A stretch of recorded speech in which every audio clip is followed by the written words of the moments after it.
Hi hello everyone welcome back to my channel. I hope you are doing good. ఈ video వచ్చి weekend a day in my life వ్లాగే చేద్దాం అనుకుంటున్నాను. ఇక్కడ first అయితే నేను మునగాకు, కరివేపాకు, పప్పుల పొడి చేస్తున్నాను. అసలు చెన్నై మా గార్డెన్‌లో అయితే ఎంత పెద్ద మునగ చెట్టు ఉందంటే అసలు అందరికీ ఊరికేనే మునగాకు, ఇంకా మునక్కాయలు కోసి కోసి అందరికీ మేము పంచుతుండే. ఇక్కడైతే ఈ మునగాకు కన్నులో కనిపించడమే ఒక పెద్ద మహాభాగ్యం అయిపోయింది.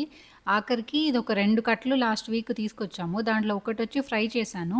ఇంకా ఒకటి మిగతాయిపోతే ఇది ఎలాగో కొంచెమే ఉంది కదా అని చెప్పి దీన్ని కూడా ఇంకా ఎండలో పెట్టి బాగా ఎండబెట్టేశాను. జనరల్‌గా అయితే ఈ కరివేపాకు పొడి, మునగాకు పొడి సెపరేట్‌గా చేస్తూ ఉంటారు ఇంట్లో. ఇక్కడైతే ఇంకా ఇది కొంచెమే ఉంది కదా! 2 వేసి కలిపేద్దామని ఇంకా దీన్ని కూడా ఎండలో పెట్టాను. మనం అసలే కరివేపాకుని కూడా వేస్ట్ చేయని టైపు. అందుకని ప్రతిసారి ఇలా ఫ్రిడ్జ్‌లో మిగతైన కరివేపాకుని వాష్ చేసి ఎండపెడుతూ వచ్చాను. ఇంకా ఇదైతే 1 వీక్‌గా ఎండుతూనే ఉంది. ఇంకా దాంతో పాటే ఈ మునగాకుని కూడా ఎండబెట్టిందేసి కలిపేసి ఒకేసారి పప్పుల పొడి కొట్టేద్దామని డిసైడ్ అయినా. అండ్ ఇలా ఎండిన కరివేపాకు కాకుండా ఇలా పచ్చి కరివేపాకుతో కూడా చేస్తారు. సో, ఇది కొంచెం, అది కొంచెం 2 కలిపేసి ఇంకా పొడి కొడదామని డిసైడ్ అయినా. కొందరైతే ఈ పొడికి చింతపండు, ఎండు కొబ్బరి కూడా యూజ్ చేస్తూ ఉంటారు. కానీ నేను ఇక్కడ అవన్నీ ఏం వాడలేదు. స్టవ్‌లో ఒక సైడొచ్చి మన రెగ్యులర్ పప్పుల పొడికి యూజ్ చేసేలాగా ఈ ధనియా, జీరా, ఉరుద్ దాల్, చన్నా దాల్ ఇంకా దాంట్లోనే కొంచెం ఇలా తెల్ల నువ్వులు, కొందరు నల్ల నువ్వులు కూడా ఏస్తూ ఉంటారు. ఇంకా ఇలా రెగ్యులర్‌గా ఇవన్నీ ఏసి బాగా డీప్ ఫ్రై చేసుకోవాలి. ఇంకా దీంతోనే కొంచెం పల్లీలు కూడా యాడ్ చేయాలి గానీ, నేను ఆల్రెడీ ఫ్రై చేసి దాన్ని రెడీగా పెట్టేసాను కాబట్టి దీన్ని వీడియోలో నేను చూపించలేదు. దీనిలోకి డీప్ ఫ్రై చేసిన బాదాం అన్నా, లేకపోతే గ్రౌండ్ నట్స్ అన్నా, ఈ రెండిట్లో ఏదో ఒకటేసి మిక్సీ పట్టుకున్నా చాలా టేస్ట్ బావుంటుంది.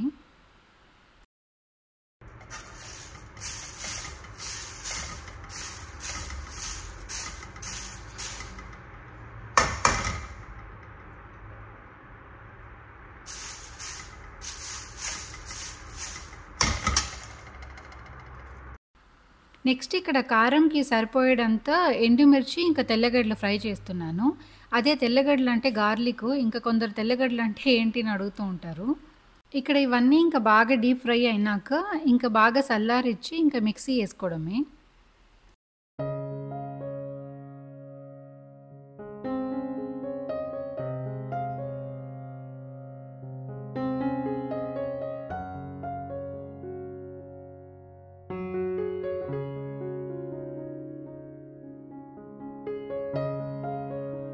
వేడి వేడి అన్నంలో కొంచెం నెయ్యి యేసుకొని, ఈ పొడి యేసుకొని తింటే టేస్ట్ చాలా అంటే చాలా బావుంటుంది. ఇంకా ఇది దోస, ఇడ్లీలోకి కూడా ఇలా పైగా సల్లుకొని తినొచ్చు. టేస్ట్ చాలా బావుంటుంది. ఇక్కడ ఆస్ట్రేలియాలో వింటర్ సీజన్ స్టార్ట్ అయిపోయింది. ఇంకా ఇలా 4:30కంతా సన్‌సెట్ అయిపోయి చీకటయిపోతుంది. ఇంకా సాయంత్రం అయితే చాలా అంటే చాలా చలి పుడుతోంది. నాకైతే ఈ చలిలోకి ఇంకా ఈవినింగ్ వేడి వేడిగా సూప్ తాగాలని అనిపించింది. ఇంకా ఇలా మటన్ లెగ్ అయితే తీసుకొచ్చారు. ఇంకా దీంతో ఇలా మటన్ పాయా సూప్ చేద్దామని ఇంకా అన్నీ రెడీ చేస్తున్నా. దీన్నైతే చాలా క్లీన్‌గా వాష్ చేయాలి. సో, నేనైతే ఇక్కడ ఫస్ట్ కొంచెం పసుపు, లెమన్ ఇంకా కల్లుప్పు అదే రాళ్ళుప్పు అంటారు కదా! ఇంకా దాన్నేసేసి ఒక 3, 4 టైమ్స్ చాలా నీట్‌గా వాష్ చేయాలి. మనం రెగ్యులర్ చికెన్, మటన్ కన్నా నీట్‌గా వాష్ చేయాలి.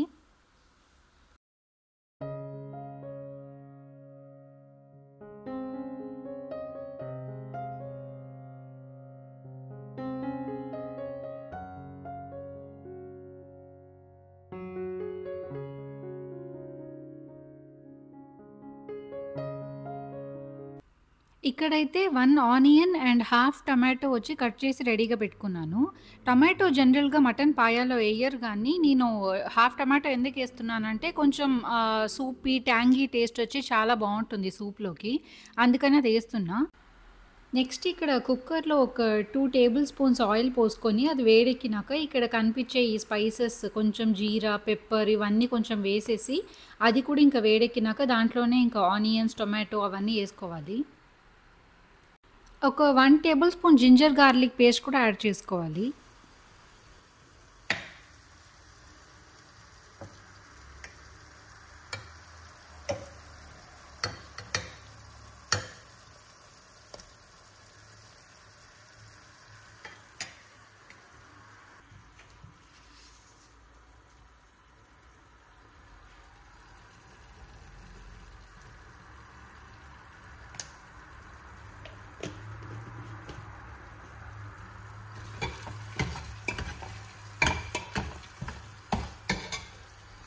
ఇందిట్లోనే ఇప్పుడు సరిపోయేంత సాల్ట్, చిల్లీ పౌడర్, ఇంకా కొరియాండర్, జీరా అండ్ గరం మసాలా ఇవన్నీ కొంచెమే వేసాను.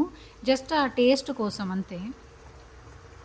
మరీ ఎక్కువ మసాలాలేస్తే అది మళ్ళీ మటన్ గ్రేవీ అవుతుంది. ఇది జస్ట్ పాయాలాగా, సూప్ లాగా కాబట్టి కొంచెం కొంచెం ఆ ఫ్లేవర్ కోసం వేస్తే చాలు.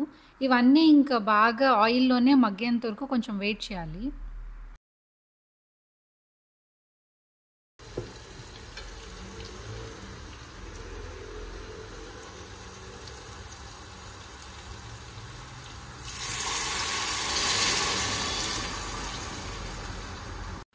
ఇప్పుడు సరిపోయేంత వాటర్ యాడ్ చేసేసి ఒక 5-10 మినిట్స్ అలాగే బాయిల్ చేయనివ్వాలి. ఇంకా అప్పుడే నేను ఈ కొత్తిమీర కూడా బాగా వాష్ చేసి పెట్టుకునింది ఇంకా ఫుల్ ఏసేసి ఇంకా ఎగ్జాక్ట్‌గా ఒక 10 విజిల్స్ రానివ్వాలి. ఒక 10 విజిల్స్ పెడితేనే అది బాగా సాఫ్ట్ అవుతుంది. ఇంకోటి ఆ లెగ్‌లో ఉండే ఫ్లేవర్ అంతా మొత్తం ఆ సూప్ లోపల దిగుతుంది. ఇంకా ఆ 10థ్ విజిల్‌కంతా మనకి మంచి వాసనే వస్తుంది.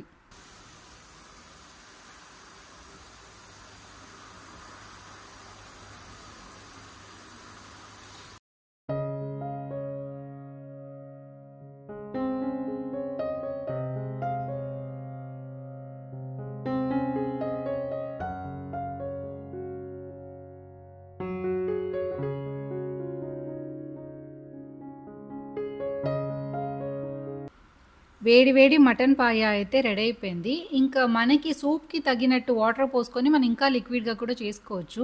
నేనైతే ఇక్కడ కొంచెం థిక్‌గానే చేశాను. ఎందుకంటే డిన్నర్‌కి ఎలాగో ఫుల్కా చేశాను కాబట్టి ఇంకా దానికి కూడా సైడ్ డిష్‌గా ఇది టేస్ట్ చాలా బావుంటుందేనని. సో గైస్ ఈ రెసిపీస్ మీకు నచ్చిందనుకుంటాను. అండ్ నెక్స్ట్ వీకెండ్ మరొక వీడియోతో కలుద్దాం. Until then take care. Bye.